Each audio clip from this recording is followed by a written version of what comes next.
नमस्कार। देखिए, इस वीडियो में मैं आपको कंटूर्स से रिलेटेड 45 एमसीक्यूज़ कराऊंगा और सर्वेइंग के बाकी टॉपिक के एमसीक्यू देखने के लिए आप सर्वेइंग की प्लेलिस्ट को विज़िट कर सकते हैं। First question, which shaped lines indicate the presence of a ridge. तो रिज और वैली दो तरह की शेप बनती हैं हमारे पास।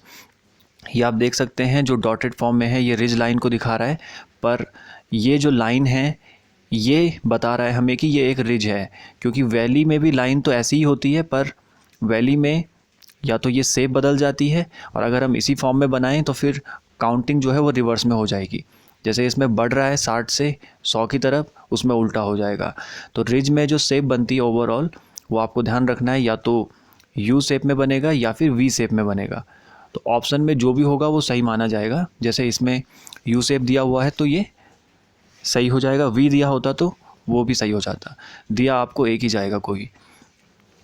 Dash are lines drawn on a map to locate in the plan view points of equal ground elevation.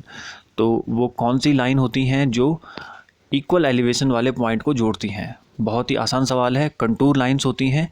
Contour की शुरुआत ही हम यहाँ से करते हैं कि कंटूर वो लाइन है जिनमें जितने भी पॉइंट आएंगे उन सब की हाइट एक जैसी होगी, तभी जाकर वो कंटूर लाइन कहलाएगी।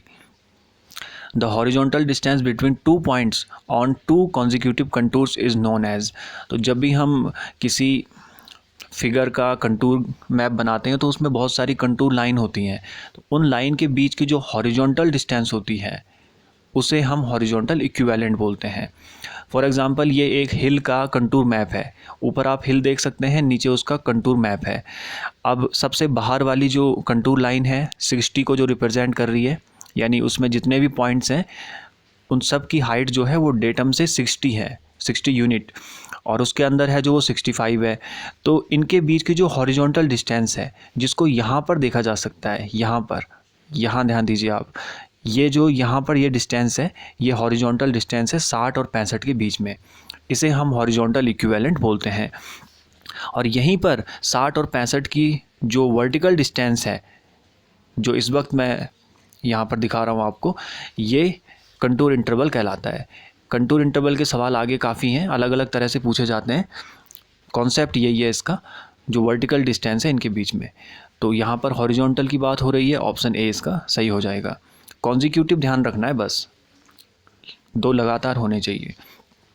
Select the correct statement from the options with respect to contouring. तो पहला है, the contour interval does depend on the nature of ground. ये बिल्कुल सही पॉइंट है। कंटूर इंटरवल देखिए वैसे तो 4-5 अलग अलग तरह की चीज़ों पर डिपेंड करता है, पर उनमें से 2 चीज़ें आपको जाननी बहुत ज़रूरी हैं जहाँ से सवाल बनते हैं। पहली है नेचर ऑफ ग्राउंड और दूसरी है scale of the map. Scale of the map की बात हम बाद में करेंगे, लेकिन इस सवाल में बात करेंगे नेचर ऑफ ग्राउंड की। तो इसका ऑप्शन ए सही है।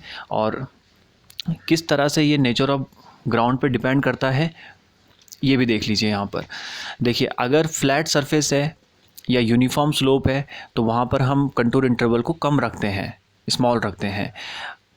जबकि अगर माउंटेनियस रीजन है, हिली रीजन है, उबड़ खाबड़ है, तो वहाँ पे हम इसको बड़ा रखते हैं।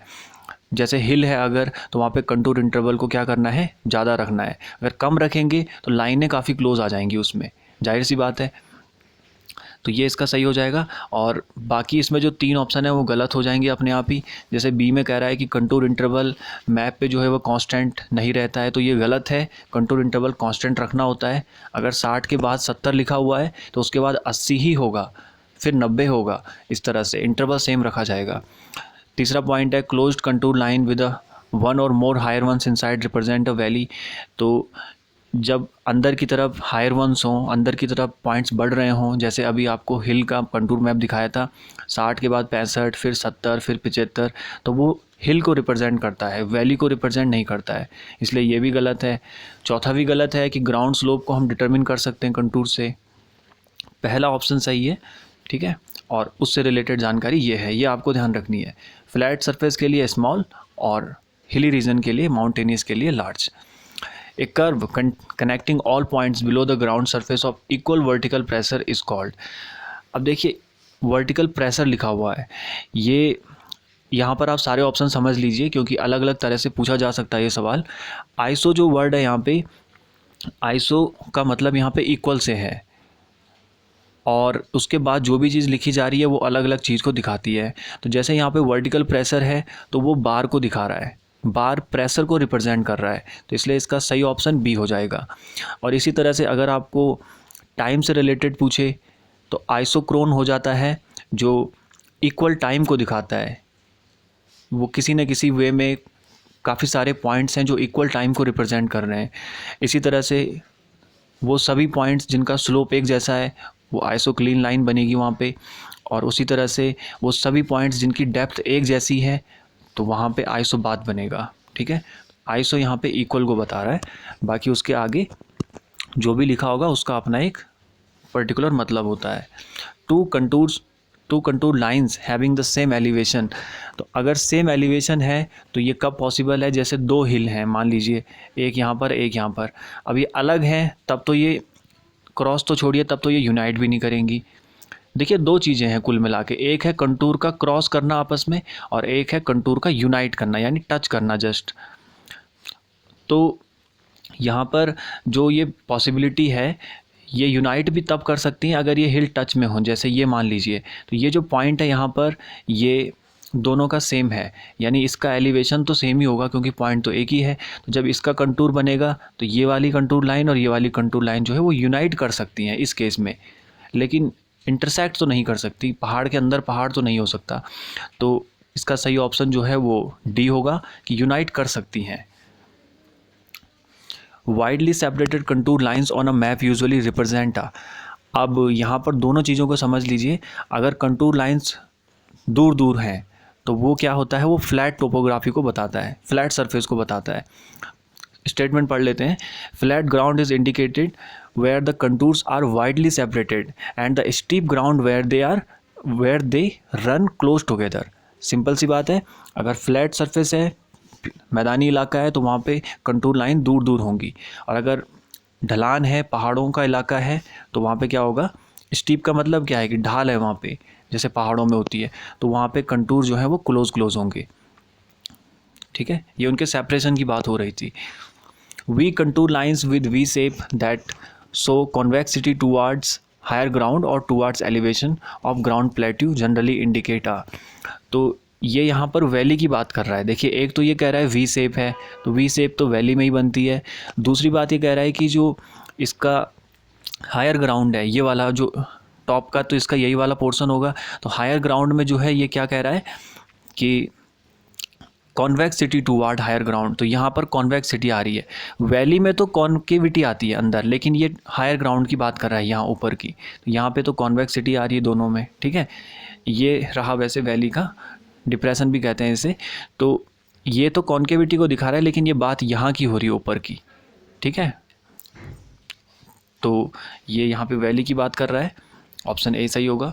Contour lines are unite only in the condition that is, तो देखिए कंटूर लाइंस के कुछ अपने कैरेक्टरिस्टिक होते हैं, कुछ प्रॉपर्टीज़ होती हैं जिनमें ये कहा जाता है कि कंटूर लाइंस जो हैं ये कभी भी एक दूसरे को न तो मिलती हैं ना एक दूसरे को क्रॉस करती हैं, पर दो एक्सेप्शन है इसमें, जिनमें से एक में ये मिलती हैं और दूसरे में ये क्रॉस करती हैं।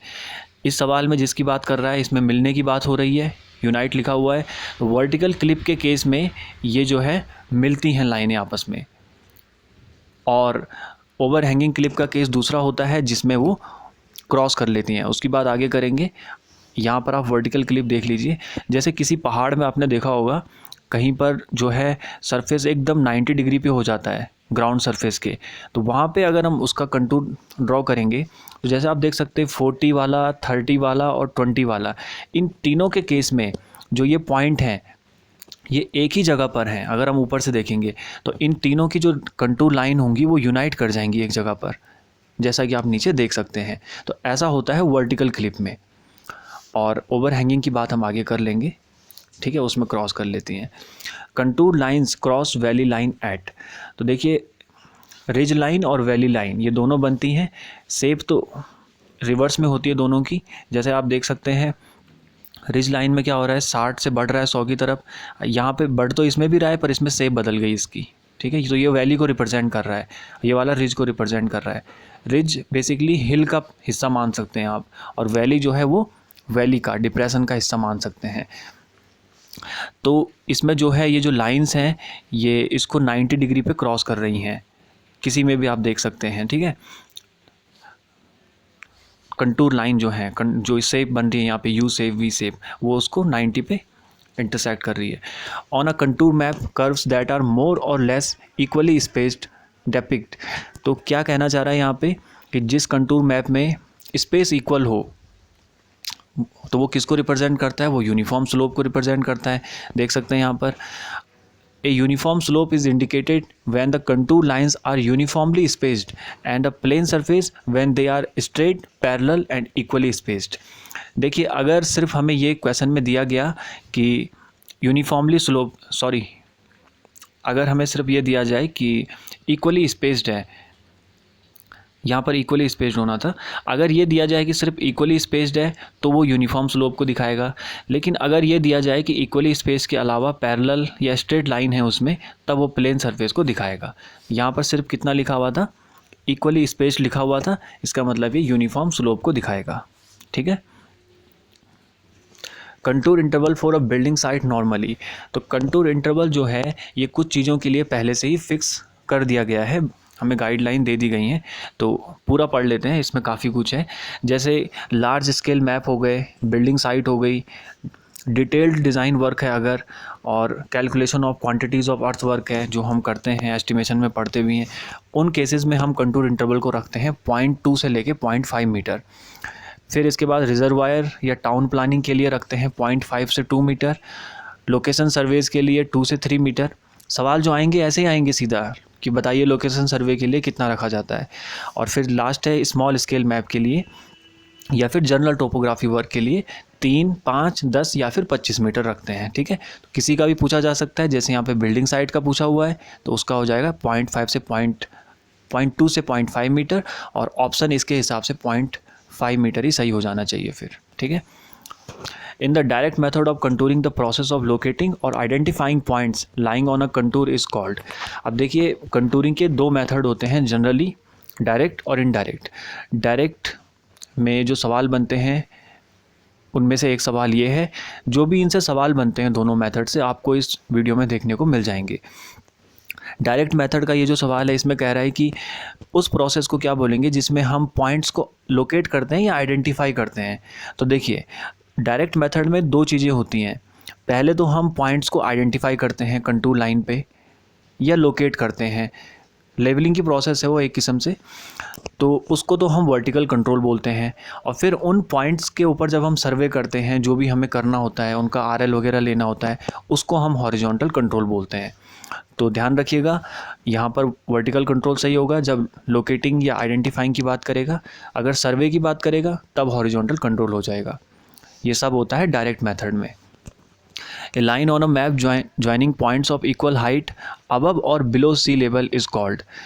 तो क्या बोलेंगे, कंटूर लाइन चाहे सी लेवल के ऊपर हो चाहे नीचे हो, लेकिन हाइट इक्वल है, नीचे भी इक्वल हाइट बोला जा सकता है, इक्वल डेप्थ बोल सकते हैं उस केस में, ठीक।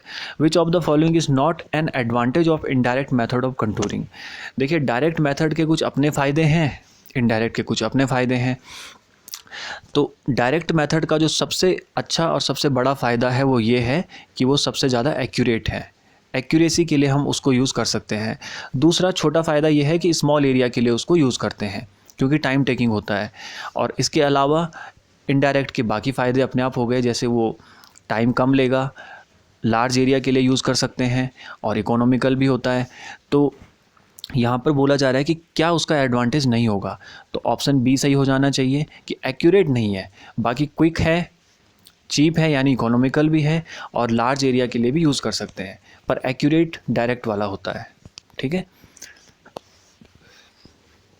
A contour map indicates contour lines that are straight and equally spaced. Which of the following feature are represented by these lines? तो अभी आपको बताया था कि अगर इक्वली स्पेस के अलावा वो ये भी कह दे कि लाइन स्ट्रेट भी हैं या पैरेलल हैं, तो तब वो किसको बताएगा, तब प्लेन सरफेस को बताएगा। सिर्फ इक्वली स्पेस्ड हो तो फिर यूनिफॉर्म स्लोप हो जाता है उस केस में, बस इतना ही फ़र्क है इन दोनों में। According to the basic principles of contouring which of the following is true, सही कौन सा है। तो देखिए जो मैंने आपको बात की थी शुरू में कि कंटूर इंटरवल वैसे तो 4-5 चीज़ों पर डिपेंड करता है, पर जो 2 चीज़ें आपके लिए जाननी ज़रूरी हैं उनमें से पहली तो थी कि नेचर ऑफ ग्राउंड क्या है और दूसरा यही था कि स्केल क्या है मैप का। तो कंटूर इंटरवल जो है वो स्केल के इन्वर्सली प्रोपोर्शनल होता है। अगर स्केल छोटा है, जैसे मान लीजिए 1:10,000 का है, तो उस केस में हम इंटरवल को बड़ा रखते हैं। तो ऑप्शन सी बिल्कुल सही होगा कि the interval is inversely proportional to the scale of the map. ठीक, और इसी सवाल में आप देख सकते हैं जियोग्राफिकल फीचर्स की भी बात कर रहा है। तो जियोग्राफिकल फीचर्स में तो बहुत सारी चीज़ें आ जाती हैं ना, नेचर ऑफ ग्राउंड भी उसका एक हिस्सा है, लेकिन ये स्पेसिफिक नहीं है। इसलिए इस सवाल में हम बी और सी में से ही अपना सही ऑप्शन चुनेंगे और सही ऑप्शन सी होगा यहाँ पे। विच of the following statements is incorrect, गलत कौन सा है। Contour interval of a map can very, नहीं कर सकता वेरी, कंटूर इंटरवल को हमें फिक्स रखना होता है, तो ये ऑप्शन गलत हो जाएगा, बाकी सही होंगे। Contour lines cross a ridge at right angle, बिल्कुल ये सवाल भी कराया था आपको एक। Contour lines are close curve, हाँ तो ठीक है क्लोज कर्व होता है, वैसे कुछ केसेस में नहीं भी होता है पर जनरली होता है। In steep slopes the spacing of a contour is small, ये भी आपको बता दिया था फ्लैट और स्टीप का। द वाटर साइड लाइन, अब देखिए ये सवाल है तो आसान, वाटर साइड यहाँ पे रिज लाइन को ही बोला जा रहा है, बस आपको मालूम होना चाहिए कि बोलते हैं उसको। तो देख लीजिए पहले यहाँ पे रिज लाइन को वाटर साइड लाइन भी लिखा रहता है कई बार, वाटर साइड को रिप्रेजेंट करता है वो, क्योंकि हिल का हिस्सा होता है। और इसी तरह से ड्रेनेज कहाँ पॉसिबल है, वैली में, तो वैली लाइन को ड्रेनेज लाइन भी बोल दिया जाता है। ठीक है, बाकी आंसर वही है कि कंटूर लाइन को 90 डिग्री पे इंटरसेक्ट करेगा। The process of spacing the contours proportionately between the plotted ground points established by indirect methods is known as, तो ये जो है इंटरपोलेशन की डेफिनेशन है। इंटरपोलेशन का मतलब एक किस्म का प्रोजेक्शन हम डालते हैं उसमें, कंटूर के अंदर ही होती है ये चीज़ें। डेफिनेशन आपको ध्यान रखनी है, इंटरपोलेशन ऑफ कंटूर्स। वीडियो आपको शेयर करना है ये अपने व्हाट्सएप ग्रुप्स में जहाँ पर आपके सिविल इंजीनियरिंग के यार दोस्त हों। विच of the following contour represents इधर हिल और पॉन्ड, तो देखिए कंटूर हैविंग कोसेंट्रिक सर्कल्स, ये इसका सही आंसर है, क्योंकि बात चाहे हिल की हो या फिर पॉन्ड की, दोनों में ही कोसेंट्रिक सर्कल बनते हैं। कोसेंट्रिक सर्कल क्या होते हैं, जिनका सेंटर एक ही होता है, काफ़ी सारे। तो आप देख सकते हैं चाहे हिल हो चाहे ये पॉन्ड हो, दोनों में क्या हो रहा है, बहुत सारे सर्कल हैं पर सेंटर उनका एक ही है approximately. Which of the following statement are correct for contour map, तो करेक्ट बताना है इसमें से। Parallel contour shows uniform slope, अब देखिए वैसे तो बताया था आपको कि पैरेलल कंटूर वाले केस में वो क्या होगा, प्लेन सरफेस होगा, पर इस सवाल में क्या हो रहा है, ये ऑप्शन सही माना जाएगा। दूसरा है very close contour shows steep slope, तो ये आपको बताया था, अगर क्लोज हैं कंटूर लाइंस तो स्टीप स्लोप है, दूर हैं तो फ्लैट एरिया है। तीसरा पॉइंट गलत हो जाएगा, उसमें कह रहा है very close contour shows flat area, ये गलत है, फ्लैट में दूर होगा।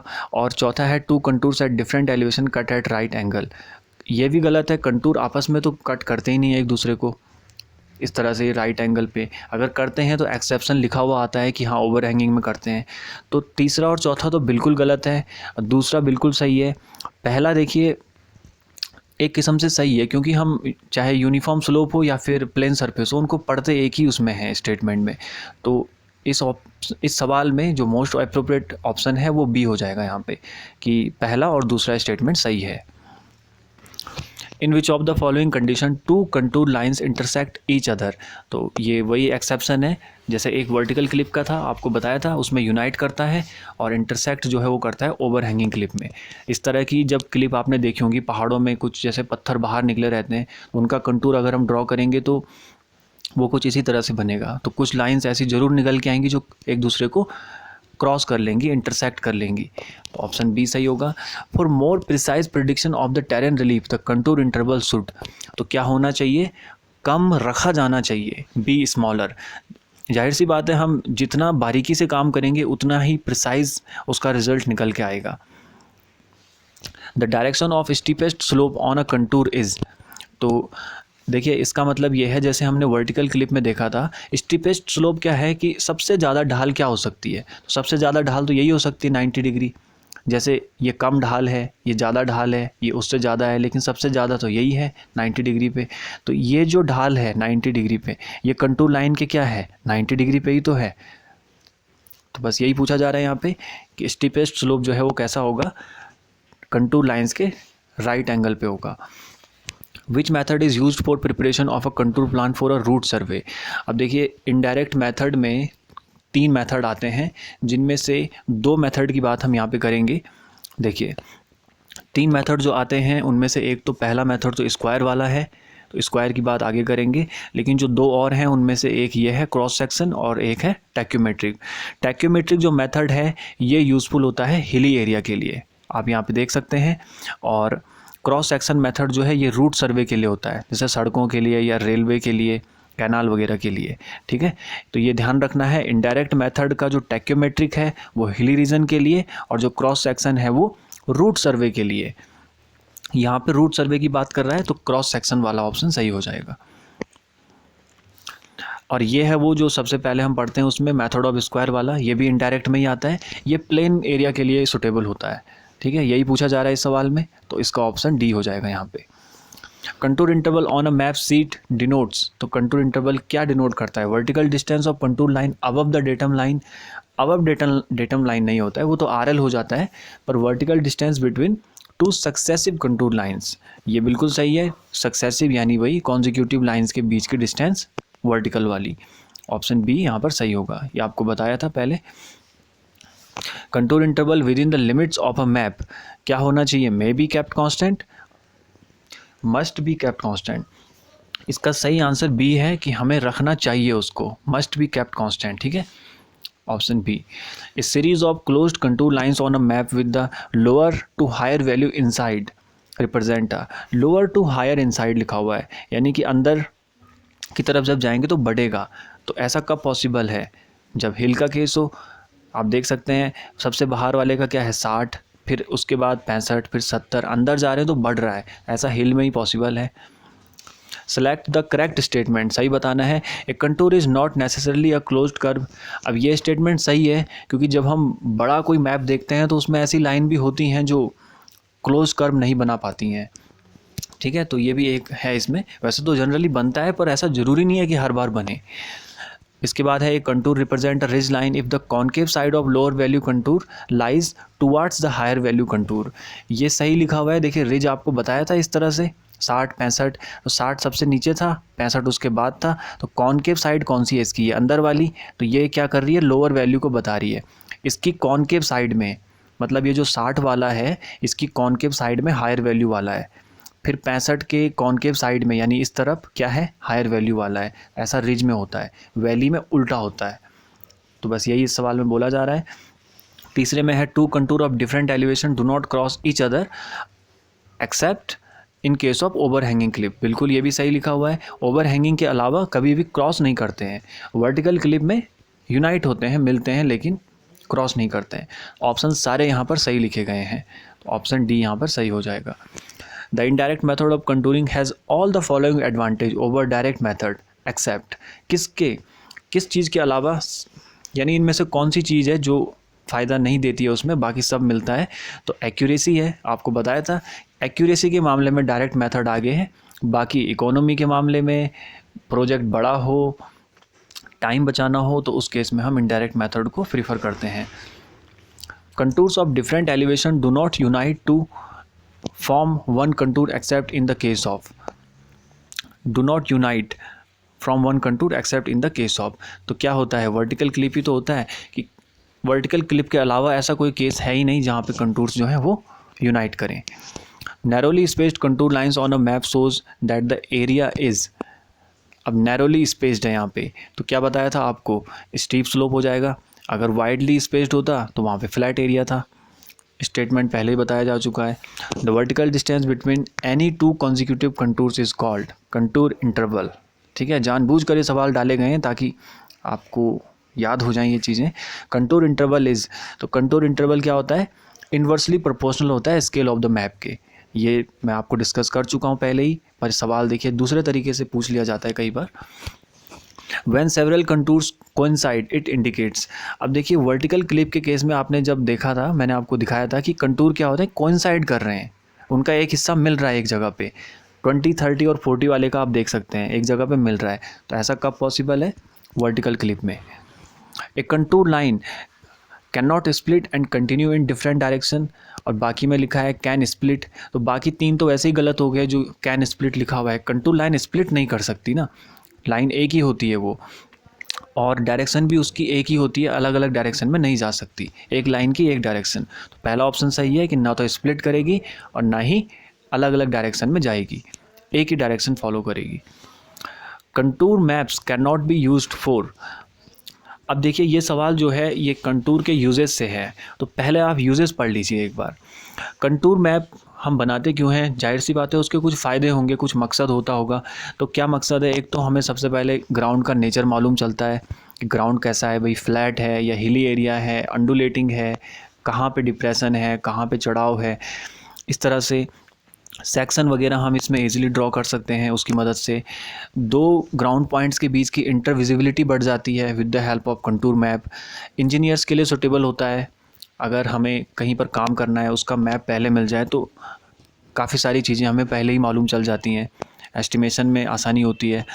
और ये जो 5वां पॉइंट है ये इस सवाल में पूछा गया है कि कैचमेंट एरिया और कैपेसिटी ऑफ अ रिजर्वायर, इनको हम डिटरमिन कर सकते हैं।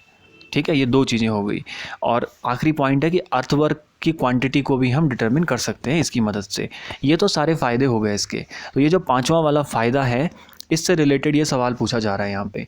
पर सवाल में लिखा हुआ है कैन नॉट, कि कंटूर मैप की मदद से हम क्या डिटरमिन नहीं कर सकते, जबकि पहले में क्या लिखा हुआ है कि रिजर्वायर की कैपेसिटी, और दूसरे में लिखा हुआ है कैचमेंट एरिया ड्रेनेज बेसिन का।